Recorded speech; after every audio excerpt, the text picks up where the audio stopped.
Hi,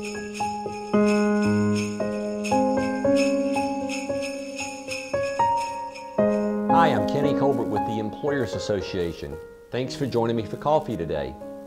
2015 is just around the corner, and it's going to be an exciting time to be in the human resources field.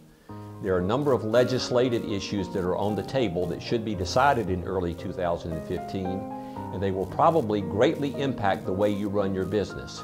Let me give you some of the highlights. First of all, the definition of a salaried exempt employee is probably going to change.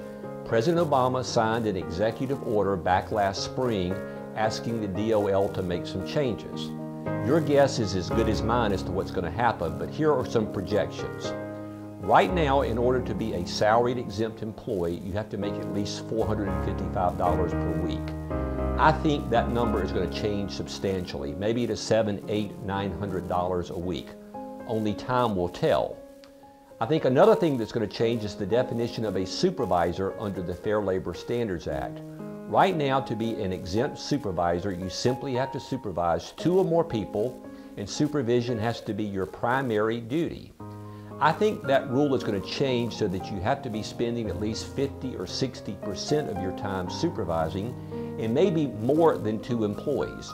The issue is right now you may have some people classified as exempt, and in 2015, once the rules change, they may no longer be exempt. You need to stay tuned to this. The second change that's going to occur, the Supreme Court is going to hear a case related to pregnant employees in the workplace.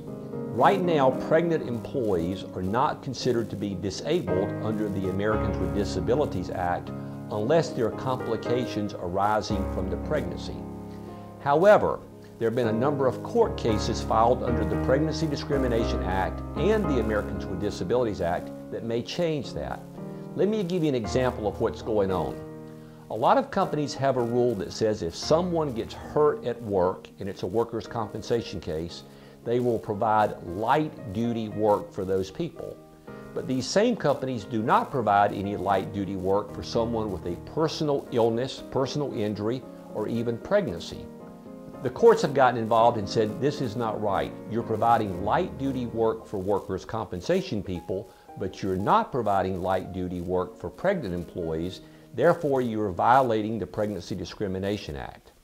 You have probably read and heard that President Obama has signed a number of executive actions related to immigration.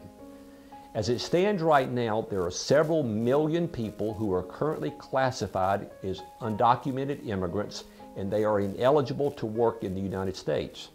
However, as a result of these executive actions, these people may be eligible to work in the United States for a period of 3 years. Stay tuned to that because this is going to greatly impact your workplace.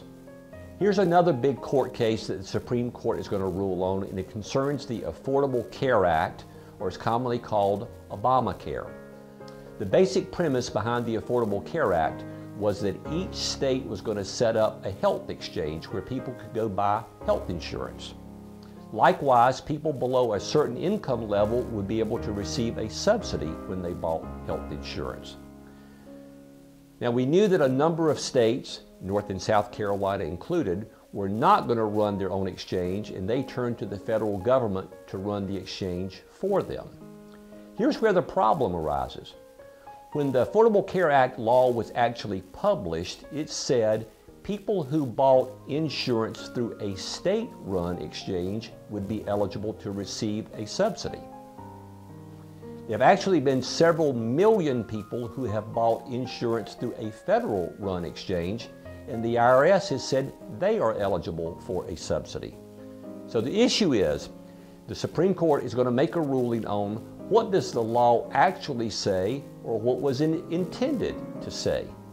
Some people said this was an oversight when the law was written, and that in essence subsidies were supposed to be available for everyone regardless of where they purchased the insurance. However, other people are saying that the intent of the law was to force states to set up their own exchange, and when some didn't and they turned to the federal exchange, the program backfired on them. The bottom line on this is the Supreme Court is going to make a ruling sometime in 2015 regarding the Affordable Care Act. The issue is going to be, are people below a certain income level able to receive a subsidy regardless of where they buy their insurance? This has great implications to determine the future of the Affordable Care Act. The last issue that's going to be debated heavily this year is the federal minimum wage. There's been no action by Congress to change the federal minimum wage, and therefore a number of states have enacted legislation to change it. I've not heard anything about North and South Carolina, but stay tuned. There is a mounting pressure to change that, so I feel sure it's going to be debated in the legislatures in both of these states in the coming year. The bottom line is that there are a lot of changes being proposed for 2015, and I think it's going to be an exciting time to be in the human resources field. You need to stay up to date on these issues and be ready in case this legislation passes. Thanks.